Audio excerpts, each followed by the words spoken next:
Alright, hello everyone, and welcome back again. This is going to be our second lesson on the age of absolutism, and we're going to look at Russia during this time period. So here are, again, our objectives and standards. So we are going to critique the rule of Ivan the Terrible and Peter the Great, and we're also going to check how Peter the Great tried to westernize Russia. Here's our vocabulary preview for this lesson. We have Tsar and westernize. And our essential question, how did Ivan the Terrible differ from Peter the Great as absolute monarchs in Russia? So again, we're going to look at the two of them, and you're going to see how they were kind of different. And think about this. Is it good or bad to have an absolute monarch, and why?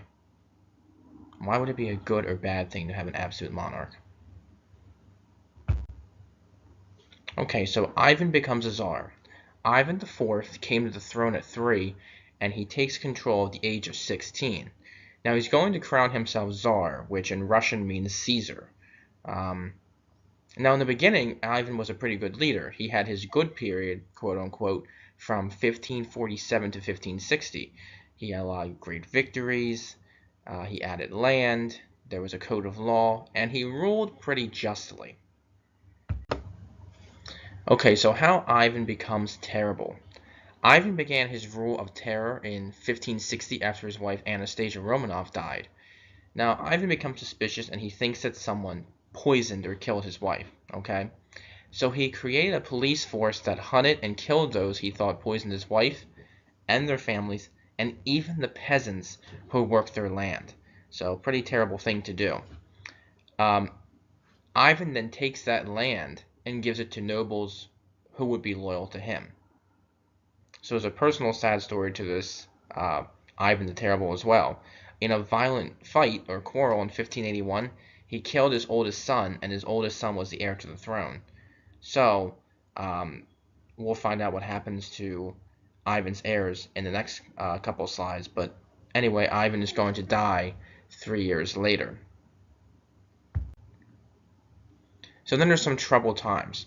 Ivan's second son was left to rule. Now, Ivan's second son, he's very weak. He was physically and mentally unstable and just could not rule Russia. So when Ivan's son died without an heir, the country was left without guidance. And this is called the time of troubles because there's kind of a lot of this fighting and, jostling for power and control in Russia. So again, this is called the time of troubles. But a lot of the Russian cities and the Russian city leaders are going to get together and come up with a decision. So the Russian cities and leaders come up with this answer, and their answer is the Romanovs. So they find Michael Romanov, who was the great-grandnephew of Anastasia. Now remember, Anastasia was the wife of Ivan the Terrible. So the Romanovs are going to start a reign that restores order and strengthens the Russian government. And Peter I is going to be tied into the Romanovs, and he's going to share the throne with his half-brother until 1696, and then he's going to become the sole ruler of Russia. So Peter I becomes Peter the Great. So in 1697, just a year after taking the throne, Peter traveled to Europe to learn about their customs and manufacturing techniques. His goal was to westernize Russia, or what westernize means is he's going to use Russia as a model to change things in Russia. His main reason for doing this is he wants Russia to compete with Europe on the military and commercial levels.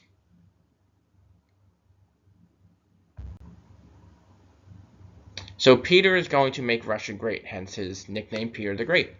So some of Peter's reforms were he brought the Russian Orthodox Church under his direction. He reduced the power of the landowners.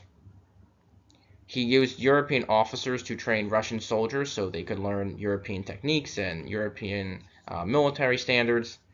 But he also imposed heavy taxes to help pay for training his army. Now, how did Peter westernize Russia? Well, he did a couple of things. He's going to bring potatoes to Russia, and Russian people take these potatoes and make them part of their diet. He started the first Russian newspaper. He raised the status of women by having them attend social gatherings. He also ordered nobles to give up their traditional Russian clothes for more European Western clothes. He also advanced education by opening a school for navigation and schools for the arts and the sciences. And he's also going to establish St. Petersburg as a port city to the west so he can travel between Europe and Russia, and others can do so as well.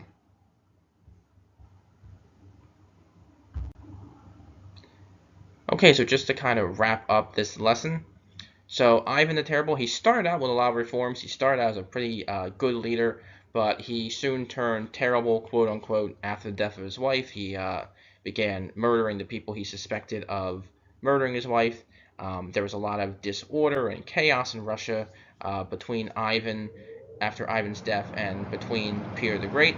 But when Peter the Great came to power, he brought many new and wonderful reforms to Russia, like schools and clothing, um, and even just some European ideas as well. All right, so that's all we have for the lesson for today. Um, so I hope you enjoy the rest of your day, and please make sure you answer the questions after this lesson. Take care.